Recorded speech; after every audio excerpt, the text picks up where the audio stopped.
Semiología general 4, hablaremos de la semiología de la nariz, donde vamos a ver la forma de la nariz y la funcionalidad de la olfacción. Doctor, vengo porque no percibo los olores, anosmia, me duele la cabeza y tengo problemas hormonales, eso se llama síndrome de Kallmann con doble L. Para que vean cuán importante, desde lo más simple que es la olfacción hasta algo más complejo como es el Kallmann. Doctor, tengo olores medios fétidos. Cacosmia es frecuente en pacientes con epilepsia o pacientes que tienen migrañas. Algunas veces son auras, pródromos. Entonces, la forma de la nariz, las narinas. Doctor, tengo las narinas anchas, hipotiroidismo, acromegalia, no se olviden, platirrinias, mesorrinias, leptorrinias, son formas anatómicas. También hay índices antropométricos de acuerdo al ángulo nasolabial para ver qué tipo de nariz es. Esto lo utiliza mucho el cirujano plástico para hacer algún tipo de rinoplastías. O alteraciones como esta nariz en sable que se puede ver en pacientes con LUES, o alteraciones por desviaciones de tabique, por traumas, o el famoso signo de la nariz de rocoto, que es el rinofima, que se puede ver en pacientes con acné rosáceo, sobre todo en pacientes con raza caucásica, raza blanca, fumadores. Puede haber alteraciones de la piel, rosácea, hiperplasia capilar, equimosis por un trauma, un golpe, ejemplo, un boxeador. Procesos inflamatorios locales, erisipela, forúnculos, rinitis, achís, mi nariz roja, ya está el diagnóstico. El médico hace el diagnóstico rápido, rinitis alérgica. Ya está recetando su cetiricina, su corticoide y su Nasonex. Miren, solamente con la sintomatología es el diagnóstico, nada más. O si tiene erupciones tipo en mariposa, un lupus. Si tiene secreciones, ¿cómo es la secreción? Una secreción mucoide. O alteraciones como seromucosas, pus, un absceso, un tumor, una ocena. O está botando un líquido medio amarillo, blanquecino, rinorraquia por fracturas de fosa craneal anterior. O tiene cuerpos extraños.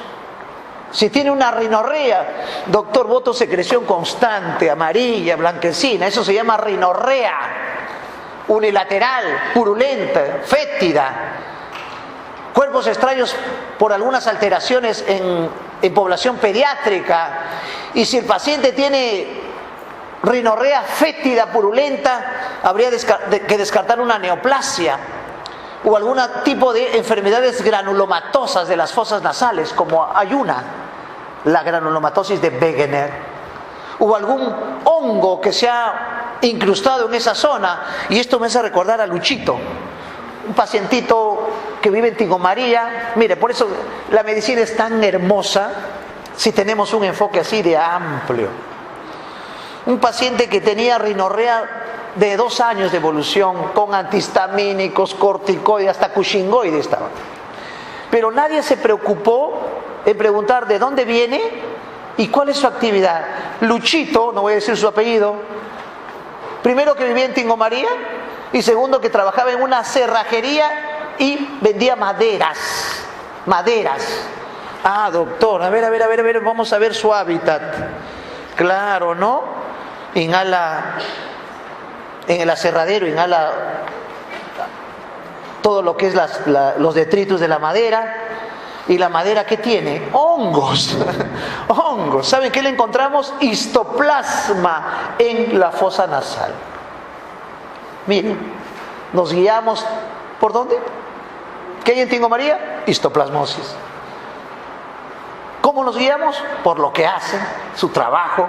Por eso hay que preguntar, hay que hacer buena historia, buena anamnesis. Puede haber hasta elementos metálicos y rinolitos.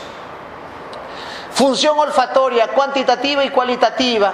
Hiposmia, anosmia, hiperosmia, hiposmia y anosmia, alteración de la capacidad olfatoria. Un tumor frontal puede producir anosmia porque comprime las células olfatorias, primer par craneal. O hiperosmia. ¿Quién tiene hiperosmia? Ah, doctor, las mujeres embarazadas, ¿no? Un olfato. Cualitativos, cacosmia, percepción de malos olores, el paciente que tiene tumores, pacientes epilépticos. O parosmias, se confunde de olores. El examen físico debe ser rinoscópico anterior, rinoscópico posterior, nasofibroscopía, rinomanometría. Doctor, pero antes de este examen completo, examinar la forma de la nariz, las narinas, las fosas nasales, que me va a permitir ver la coloración de la mucosa nasal. Y luego con exámenes complementarios como radiografías, tomografías y resonancias voy a tener una idea completa de lo que está pasando en las fosas nasales. Una nasofibroscopía me hace ver los cornetes, el tipo de mucosa. Doble cornete, por ejemplo, aquí, ¿no? Mire que ya se estaba evidenciando en la resonancia. Cornete paradójico. Un hematoma, ¿no? El paciente tenía dolor, pólipos o poliposis nasal, muy frecuente, o antro coanal, miren, incluso fue candidata a cirugía. Una bola fúngica, ahí está el histoplasma, pensaban que era un tumor. Una evaluación tomográfica completa, que no es el objetivo de mi clase de hoy, doctores, doctoras. Mi objetivo de mi clase es que ustedes evalúen la nariz desde el punto de vista semiológico, utilizando netamente instrumentos simples. La tomografía y la resonancia nos han dado buenos visos de diagnósticos, pero primero es la clínica, si no a todos los pacientes les tomaría una tomografía nasal. No es el plan. Diferentes incidencias para ver desviaciones tabicales, hipertrofias de cornete, de senos paranasales, sinusitis, forma de evaluar también desviaciones, traumas, fracturas, bola fúngica, mucocele, un tejido mucoide que es un tumor benigno, causas de obstrucción nasal, rinitis infecciosa, alérgica, vasomotora, medicamentosa, atrófica, enfermedades inmunológicas como el Wegener, la poliarteritis nodosa, bueno, una serie de enfermedades que pueden producir una obstrucción nasal. Rinitis alérgica, que es frecuentísimo, todos los días se ve en consulta. ¿Debido a qué? A cambios estructurales y anatómicos como desviación septal, hematoma septal, absceso septal, perforación septal, sinequias que son, digamos así, plegamientos de tejidos, alteraciones de la válvula nasal, problemas congénitos, nariz en silla de montar que se ve en lues o sífilis, y las perforaciones de tabique se ven en una enfermedad. Esto va a ser una paciente que vino de Huaraz, con perforación de tabique espontáneo. Diagnóstico final, leishmaniasis. Leishmania, Cerro de Pasco, Junín, Huaraz. La epidemiología me llevó al diagnóstico. Semiología del oído.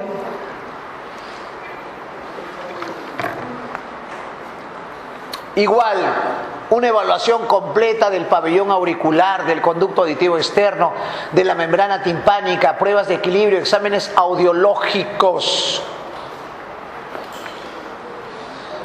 El crecimiento del pabellón auricular se llama macrotia. Doctor, acabo de ver varias macrotias, sobre todo en pacientes con acromegalia.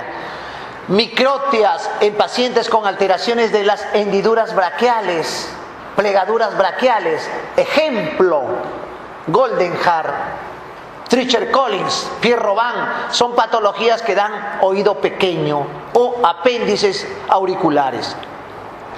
Alteraciones de la forma y estructura, traumas, un hematoma del pabellón auricular, microsomías, alteraciones congénitas o de repente depósitos nodulares que son depósitos de ácido úrico, gota. Cuando un paciente dice, doctor, tengo una bolita en el oído y me duelen los huesos, gota. Hiperuricemia. Esto me hace recordar una paciente que venía con una deformación del oído, inflamación y deformación, oído en coliflor le llaman eso, y dolores articulares. Eso se llama una policondritis recidivante, una enfermedad reumatológica. Miren, por eso la semiología, el que sabe semiología sabe diagnósticos.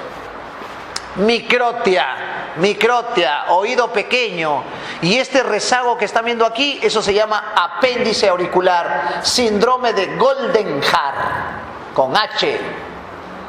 Fístula preauricular, una fístula, una comunicación, y ahí está el apéndice auricular, una excrescencia.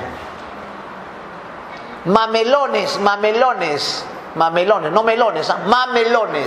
preauriculares. Ahí está el famoso síndrome de Goldenhar.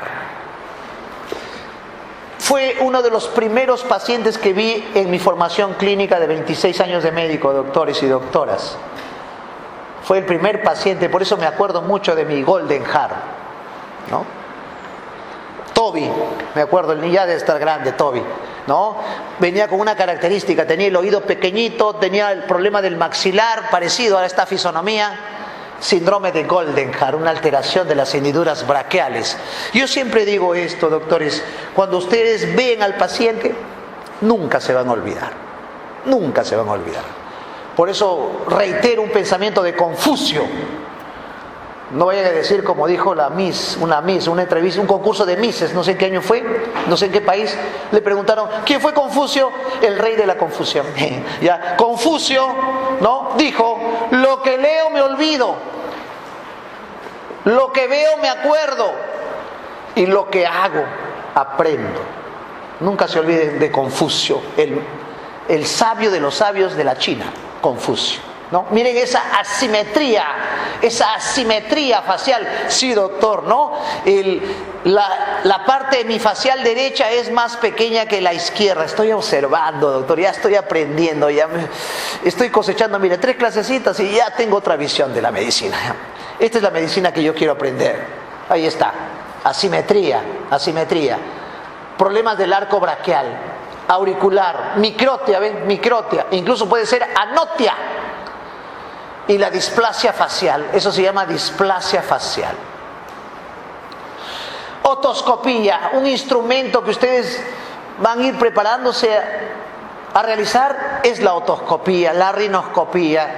Lo van a hacer en semiología general, espero que sí. La otoscopía, un examen para ver la membrana timpánica. El famoso triángulo de Politzer, se ve, si uno lo quiere aprender, lo hace y lo ve.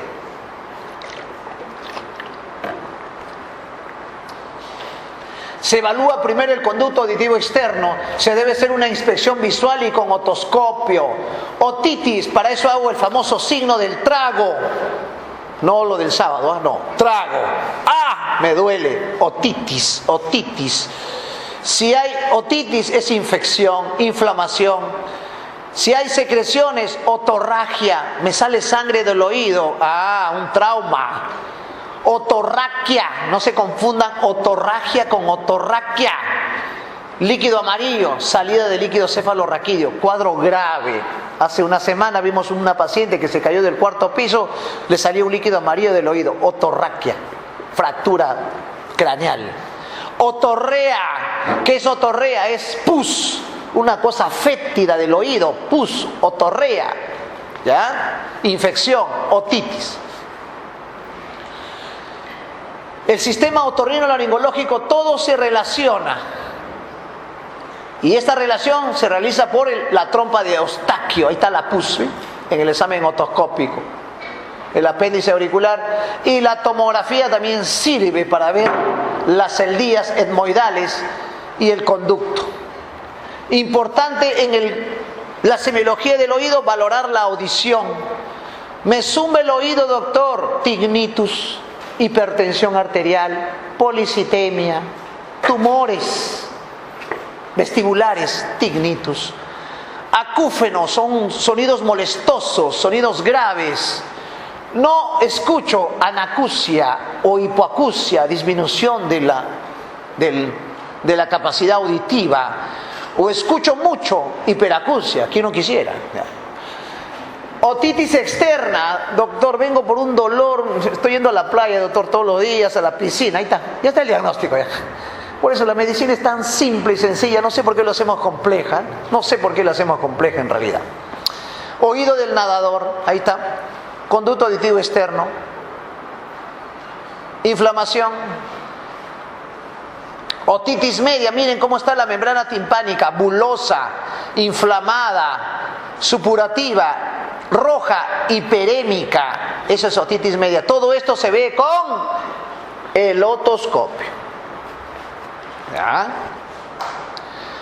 Incluso hay videotoscopía para ver más precisamente. Otra prueba que se utiliza desde el punto de vista clínico es el diapasón, que se utiliza más en los exámenes neurológicos para ver la sensibilidad profunda, para ver la sensibilidad vibratoria. Pero el diapasón, que es un dispositivo que estoy seguro lo van a tener ustedes a la mano con su martillito, su estetoscopio, es el regalito del padrino. Me acuerdo de mi padrino, ¿ya? Ingresé a semiología, ya está mi estetoscopio, mi diapasón, mi oftalmoscopio. Yo siempre lo tengo de recuerdo. El otro día me encontré con mi padrino, le digo, falta la segunda parte. ¿Ya? Y ahí está, este regalito. Y para valorar que la vía aérea, el sistema auditivo tiene una vía aérea y una vía ósea. Vía aérea y vía ósea. Y una prueba muy sencilla que lo hacemos en consultorio. Activamos el diapasón y vemos si la vía aérea es mejor que la vía ósea. Es positivo, prueba de Rine positivo. Si es al revés, prueba de Rine negativo. Eso es para valorar que las hipoacusias, diapasón, un dispositivo que lo hacemos en consultorio. Y la prueba de Weber, que es una vía oral, mira dónde se pone en el vértex, para ver la lateralización. Si por ejemplo lateraliza al oído enfermo, tiene una hipoacusia conductiva.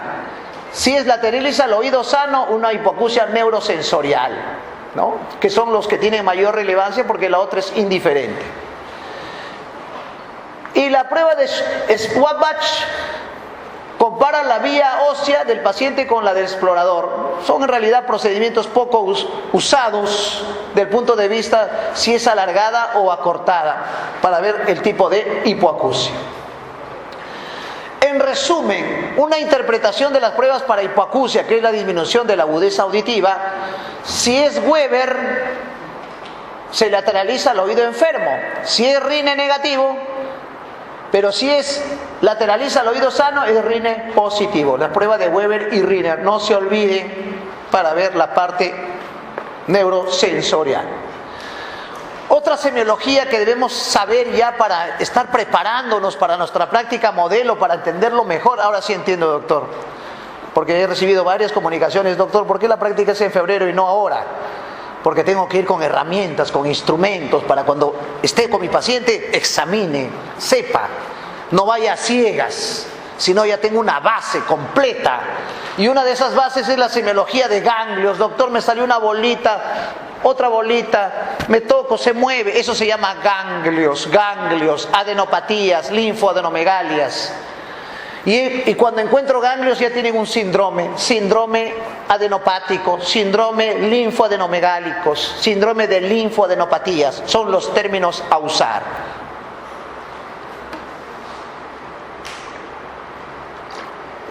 Para eso tengo que conocer la estructura de los ganglios desde el punto de vista anatómico, histológico y fisiológico. Claro, doctor, es tejido linfoide. Hay diferentes ganglios a nivel cervical, retroauricular, submaxilares, subantonianos, axilares, epitrocleares, peritoneales, mediastinales. Para eso tengo que saber anatomía. Y cada ganglio revela, traduce una patología. Si tengo un ganglio retroauricular y tengo fiebre y me duele el oído, doctor, una otitis media, ya nos vamos, ya va a ser las 6. Si tengo un ganglio en el ingle derecho y se me inflaman los testículos, doctor, es una enfermedad de transmisión sexual. Ya está el diagnóstico, linfogranuloma venéreo. Miren, qué linda es la medicina. Ubicación del ganglio, diagnóstico. O viene la paciente preocupada, doctor, me ha salido una bolita acá, está media dura y me he palpado una masa aquí, doctor, dígame que no es cáncer, cáncer de mama. Miren, ganglio regional, ubicación, topografía. Entonces, tienen que ustedes tener esa interpretación, ese aumento de tamaño del ganglio palpable, adenopatías. Las estrías, linfangitis. Y cuando comprime, linfedema. Pero vamos a hablar de las adenopatías. Ahí está la estructura histológica del ganglio o del sistema linfoide. Tiene una cápsula, una corteza, una paracorteza, una médula. Todo lo que transmite el tejido linfoide. Por supuesto, linfocitos. Topografía, toda la economía del cuerpo, pero cada uno tiene una interpretación de acuerdo a la ubicación del ganglio. Siempre. Disculpen la diapositiva, no está traducida, pero miren cuántas enfermedades producen ganglios. Linfomas, leucemias, metástasis, tuberculosis, brucela, rubiola, vasculitis, fármacos. Mira, hasta los fármacos, los medicamentos que uno toma puede producir ganglios. Pero quiero que entiendan de esta clase que cuando encuentren ganglios o es infeccioso o es tumoral. No se olviden, infeccioso o tumoral, lo que debo plantear. Un grafiquito simple.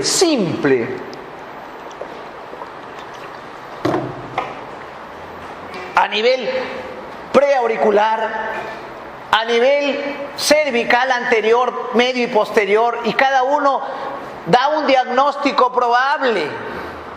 Los más inespecíficos son los cervicales y son los más frecuentes. Los cervicales, cuando una persona viene con ganglios cervicales, linfoma, leucemia, tuberculosis, una serie de enfermedades, mononucleosis, que dan ganglios, que pueden ser desde los más benignos hasta los más malignos, metástasis, neoplasias.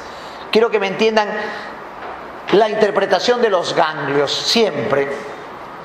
Miren, ganglios epitrocleares, linfomas, Hodgkin, no Hodgkin, axilares, que pueden ser malignos, infecciosos, infraclaviculares, ubicación inguinales, más relacionado a ETS, pero también linfomas. Medicamentos, nunca se olviden, me acuerdo de una pacientita que tomó 25 días, no sé quién le recetó, Bactrim, 25 días, Trimetoprim, sulfametoxazol, y venía con ganglios, se asustó. No se asuste, deje de tomar por una semana, ya no había ganglios. Qué linda es la medicina, ¿no? Hermosa la medicina, sí. Por eso tengo que saber la teoría. La teoría al que estudia medicina le da la fortaleza, la consistencia, el equilibrio. Siempre es la teoría y luego la práctica. Miren, el captopril, el alupurinol, el atenolol, la quinidina, una serie de medicamentos que también producen ganglios. Enfermedades como la sarcoidosis, la silicosis, el Kawasaki, el Kikuchi, bueno, una serie de enfermedades que ustedes lo tienen en su PDF y lo revisarán con bastante prolijidad y con tiempo y paciencia. Un algoritmo de cómo se enfoca un ganglio. Por supuesto, examino al ganglio, palpo un ganglio. ¿Es móvil? ¿Es blando? ¿Es duro? ¿Es doloroso? ¿Indoloro? ¿Es caliente? De 1 centímetro, 4 centímetros, medio milímetro, todo eso me dice mi mano es lo que me va a descifrar. Un ganglio, me acuerdo de una paciente que vino con un ganglio aquí en la fosa supraclavicular, era una escrófula, era una tuberculosis ganglionar, eso se llama escrófula. Y ya para terminar, ha sido una tarde bastante larga, atiborrada de mucha información, muchachos. Síndrome febril. Un síndrome que no podemos dejar de revisar. Aumento o elevación de la temperatura se llama fiebre. La fiebre traduce siempre infección. Nunca se olviden eso.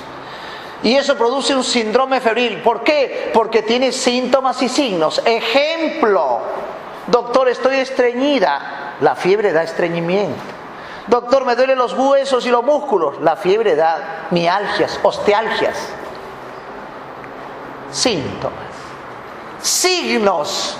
Disminución del volumen urinario, orinas espumosas. También la fiebre da esos signos. Estoy caliente, rojo, como un tomate. Signo. Hay que saber discernir entre síntoma y signo. ¿Y qué pasa en esta respuesta febril? Hay una reacción fisiológica donde se estimula citoquinas por mecanismos, una serie de mecanismos inmunológicos, endocrinológicos. Definiciones que ustedes deben tener bien claro, estas definiciones: qué es febrícula, qué es fiebre y qué es hiperpirexia. Febrícula no llega a 38, fiebre pasa a 38 pero no llega hasta 40. Hiperpirexia, estas son las fiebres malignas, fiebres severas. Por eso se llama fiebre maligna, la hiperpirexia. Causas de fiebre: inflamaciones, necrosis, autoinmunidad, hemólisis, infarto. Miren, una serie de causas de fiebre. Tumores, problemas metabólicos como la gota. Pero en realidad todos estos factores pueden producir fiebre, pero el más importante es la infección. La infección. Fiebre casi igual que infección. Causas de ausencia de fiebre: paciente con inmunosupresión por uso de corticoides, ejemplo, la prednisona; el diabético, el paciente geriátrico, la sepsis, el recién nacido, el uso prolongado de paracetamol, panadol, metamizol, antalgina, esos se llaman antipiréticos. No puede estar exenta la fisiopatología, donde hay una noxa que es un virus, una bacteria, un hongo, eso se llama noxa, que estimula el sistema mononuclear fagocítico, produce interleuquina, siendo lo más importante la 1 y la 6, activa ciclooxigenasa, prostaglandina E2, y ataca lo que es el centro de la temperatura, que es el hipotálamo, centro del termostato. Y esto libera citoquinas y esto produce una respuesta del organismo. Por eso en la fiebre hay taquicardia, temblores, sudoración, eritema. Y esto es lo que quería referirles. Miren, estas citoquinas activa el ácido araquidónico o de la ciclooxigenasa, y esto conlleva una serie de manifestaciones clínicas. El síndrome febril comienza en fases. Una fase donde hay una generación de calor, una elevación térmica y hay un incremento de las pérdidas insensibles. Por eso el paciente con fiebre hiperventila. Por eso el paciente con fiebre tiene dolor de cabeza. Una serie de pirógenos endógenos que producen una serie de síntomas. Y esto es lo que me interesa de esta clase de síndrome febril. Hay escalofríos, fiebre con escalofríos, chuchos, castañeteos, son los nombres que se usan en los libros de semiología, por vasoconstricción. Luego hay disminución del volumen urinario, problemas hidroelectrolíticos, pueden hasta convulsionar por fiebre. También hay dolor muscular, mialgias, artralgias, sueño. Miren cuántas manifestaciones clínicas que ustedes deben conocer, porque es un síndrome frecuentísimo. Todos los días vemos síndrome febril. Pirógenos que pueden ser endógenos o exógenos. Si son exógenos, sustancias microbianas que tienen en sus estructuras o membranas liposacáridos, péptidoglicano, son estructuras de las bacterias. Y los exógenos, se forma un complejo antígeno-anticuerpo, y esto estimula también algunas sustancias como macrófagos y producen pirógenos endógenos. Una serie de polipéptidos, siendo los más relevantes los que estoy marcando: interleuquina 1, interleuquina 6, citoquinas. Reactantes de fase aguda, ¿qué pasa? a nivel hepatocito. Y esto produce una serie de respuestas agudas o de reacción de fase aguda. Y miren, una serie de curvas en el paciente en los días que hay fiebre, donde altera la albúmina, la prealbúmina, miren, mecanismos, citoquinas, siendo las más importantes la 1 y la 6, como las he mencionado,